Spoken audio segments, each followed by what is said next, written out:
Amidst the backdrop of global tensions, the world's attention turns to Canada as it hosts a pivotal meeting of the top diplomats from the Group of Seven, G7, industrialized nations. But this gathering is far from ordinary, as it unfolds amidst a storm of controversial trade policies and geopolitical uncertainties.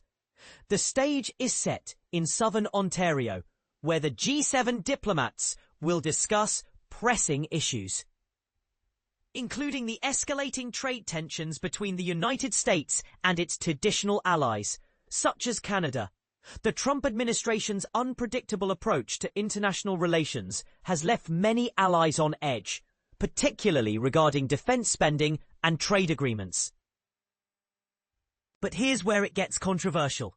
President Trump has demanded that NATO allies increase their defense spending to 5% of their GDP, a move that has caused significant friction within the G7, especially with Canada and Italy. Adding to the complexity, the ongoing Russia-Ukraine war and the Israel-Hamas conflict in Gaza have further strained relationships.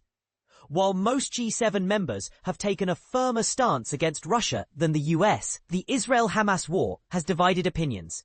Britain, Canada and France have boldly stated their recognition of a Palestinian state, even without a conflict resolution. The meeting comes on the heels of a tense period in US-Canada relations.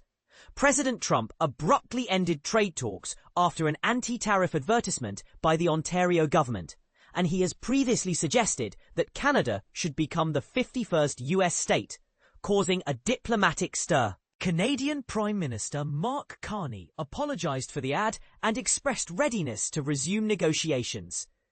Canadian Foreign Minister Anita Anand, in an interview with AP News, emphasised the importance of multilateral cooperation despite the challenges.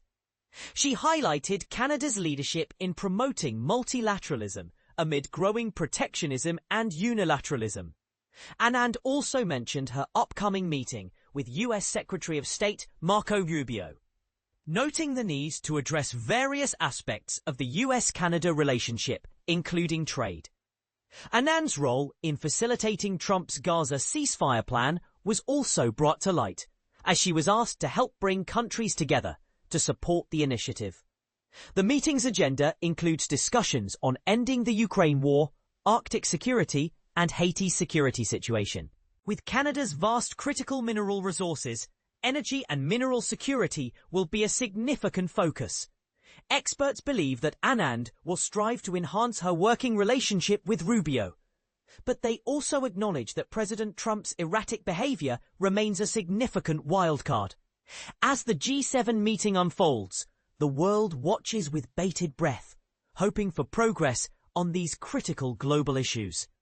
And this is the part most people miss. Will the G7 nations find common ground amidst the turmoil? Or will the meeting further expose the cracks in this alliance? What do you think? Are the G7 nations on the path to resolving their differences? Or is this a sign of deeper divisions to come? Share your thoughts and join the conversation.